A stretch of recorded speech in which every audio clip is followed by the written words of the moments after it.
Chá Comigo, um podcast de Tsering Powder.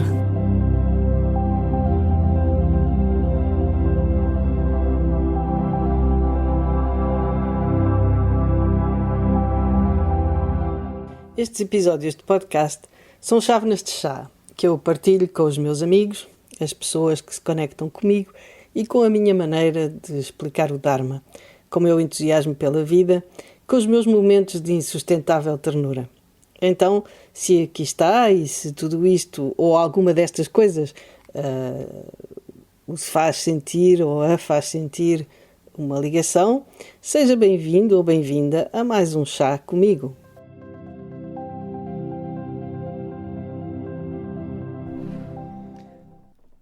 Plagiando a Mafaldinha, que num dos seus cartoons dizia ter acordado com uma dor na África, este chá é sobre a dor profunda da nossa humanidade perante a destruição e o sofrimento tão completamente desnecessários destes últimos dias.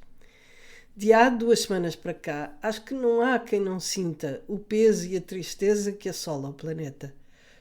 Então, fico por aqui enquanto lhe sirvo uma chávena de chá que espero seja reconfortante.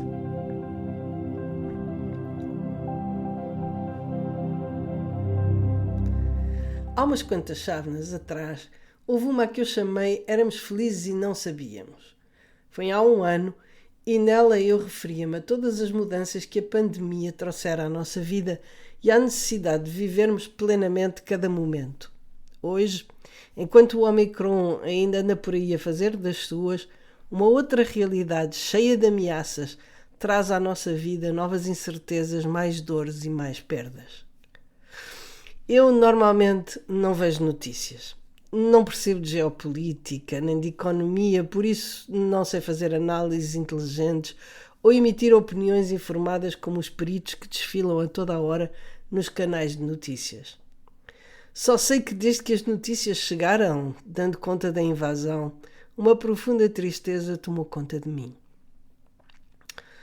Desde há milénios, todas as religiões do mundo têm-nos ensinado como estamos unidos, como somos interdependentes.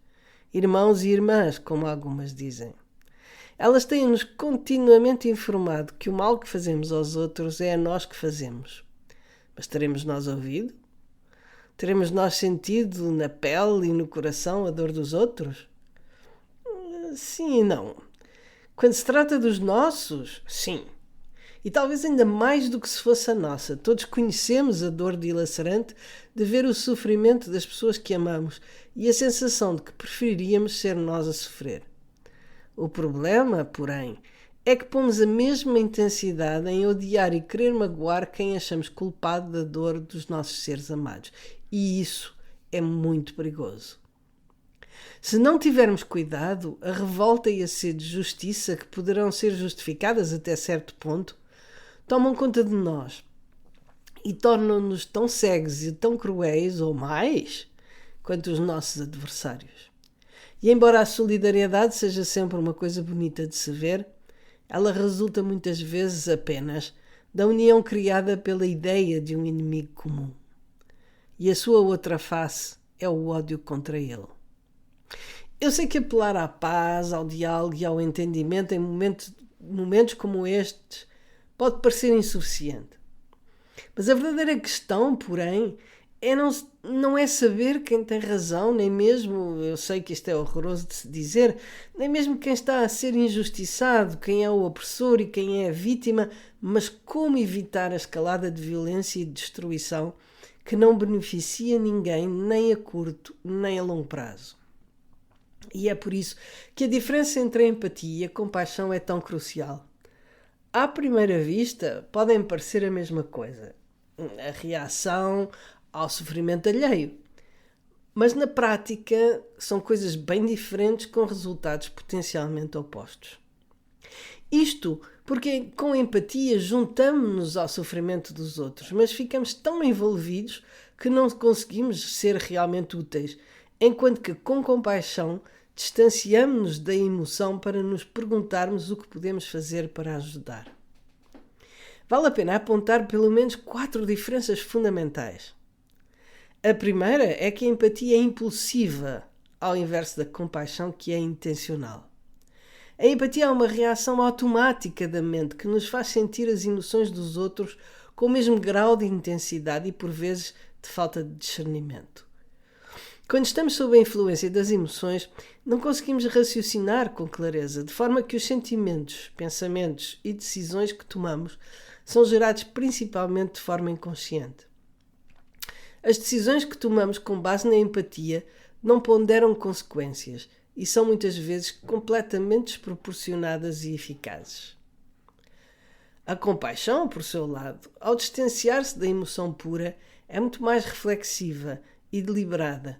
Os sentimentos, pensamentos e decisões nascidos da compaixão passam pelos filtros da consciência, são processados por coisas como valores, princípios de ética, de justiça e de universalidade, o que significa que são muito menos parciais, muito mais sábios e universais e muito mais eficazes. Com compaixão, ponderamos as consequências das nossas ações e procuramos soluções que minimizem os resultados negativos e otimizem os positivos.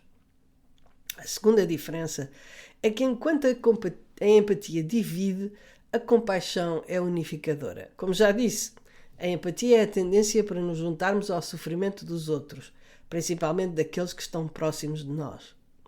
Movidos pela empatia, somos capazes de grandes sacrifícios e mesmo de dar a vida por desconhecidos, desde que eles sejam reconhecidos como fazendo parte do grupo.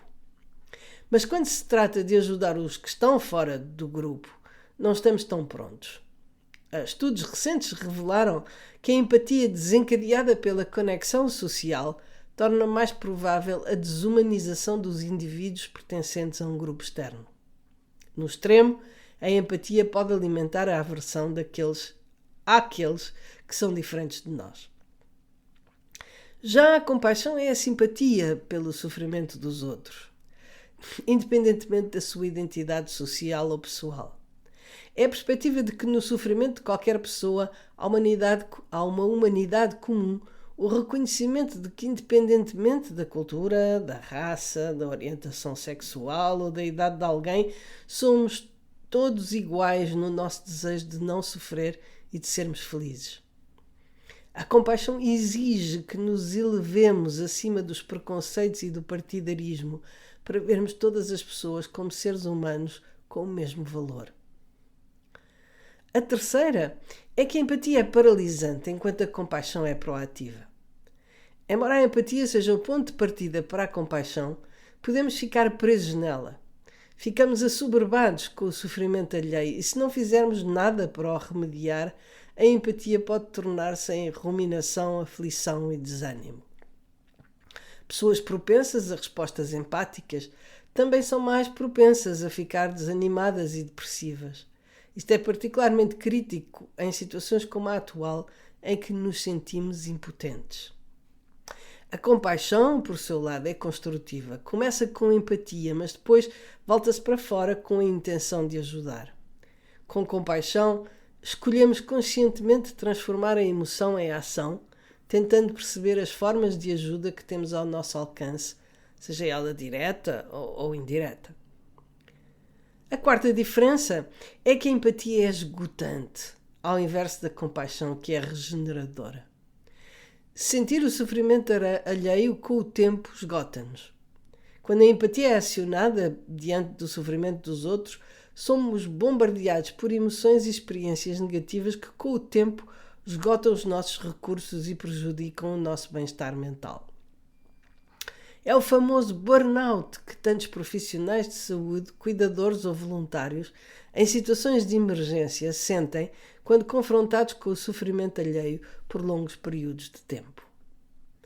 Mas como a compaixão é intencional e focada em soluções, centrada em como ajudar os outros, ela considera ativamente as várias possibilidades e é, portanto, ativa e regeneradora. Além disso, como as situações estão constantemente a mudar, a compaixão exige constante adaptação e criatividade. Por fim, quando de facto sentimos que ajudamos, sentimos-nos muito bem. Ajudar é gratificante e ficamos motivados a fazê-lo de novo.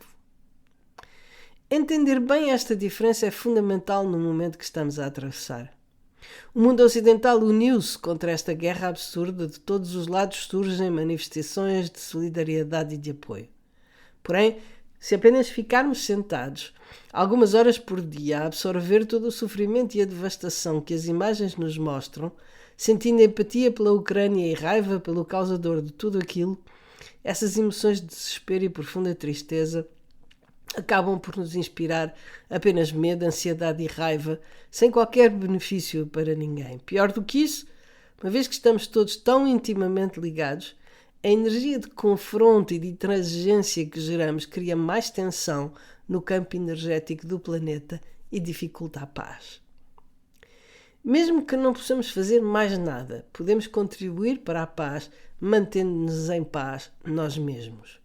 É importante não nos deixarmos levar à raiva, tomando partido.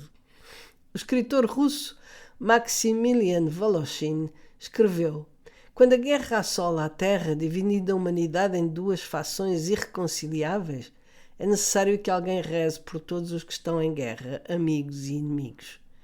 Em tempos de crueldade e de cegueira generalizadas, temos de resistir ao ódio e ao sentimento de vingança e conjurar a realidade louca com boas ações. Quando mesmo apenas algumas pessoas se encontram num estado interior de paz e de tranquilidade, esse estado reflete-se no mundo em redor. Um estudo chamado Projeto Internacional de Paz no Médio Oriente, cujos resultados foram publicados pelo Journal of Conflict Resolution em 1988, pode dar-nos uma ideia de quantas pessoas são necessárias para criar harmonia no mundo. Segundo esse estudo, para uma cidade com uma população de 1 milhão, são necessárias cerca de 100 pessoas. Para uma região densamente povoada com uma população de 6 bilhões, o número é inferior a 8.000 pessoas. Possivelmente, quando o mundo está tão polarizado e tão agitado como agora, talvez sejam precisas mais pessoas, mais intencionalidade, mais energia para gerar um ambiente propício ao diálogo e à paz. Por isso, independentemente de contribuir para aliviar o sofrimento de forma direta, qualquer um de nós pode ser uma dessas pessoas que ajuda a manter o equilíbrio do mundo. Eis o que eu tenho tentado fazer. Com isso em mente. Siga as notícias, mas não fique diante do ecrã horas a fio. Regozijo-me com a solidariedade e os atos de bondade humana que acontecem a cada instante, mas tento manter-me à margem de sentimentos de revolta e de retaliação, consciente de que são prejudiciais na procura do caminho da paz e do diálogo. Tento manter uma boa higiene de vida e sinto-me grata por todas as coisas que normalmente tomo por adquiridas, tais como a saúde, a paz e a segurança, a abundância de bens e serviços essenciais e outras. Medito todos os dias, cultivando a serenidade e enviando compaixão, bondade e paz pelo mundo fora. Tento ver como posso ajudar tanto as pessoas na Ucrânia como as pessoas à minha volta. A autopreservação é natural e qualquer animal se defende. Qualquer ser vivo. A solidariedade para com o grupo foi o que nos permitiu sobreviver como espécie. Mas deixa de fora o inimigo, o outro de lá, em prol do de cá. Talvez tenha chegado um momento em que essa lealdade e empatia pelo grupo, sobretudo quando ele é definido por um inimigo comum, têm de evoluir para um sentimento mais universal de compaixão unificadora. Aquilo que foi, outrora, apanágio de líderes religiosos e alguns seres humanos excepcionais, já não é opcional. Talvez tudo isto esteja a ser o rito de passagem, a evolução necessária para a nossa sobrevivência. Ou evoluímos para a compaixão, ou deixamos de existir. Então a proposta é: sejamos o fermento dessa transmutação e comecemos agora.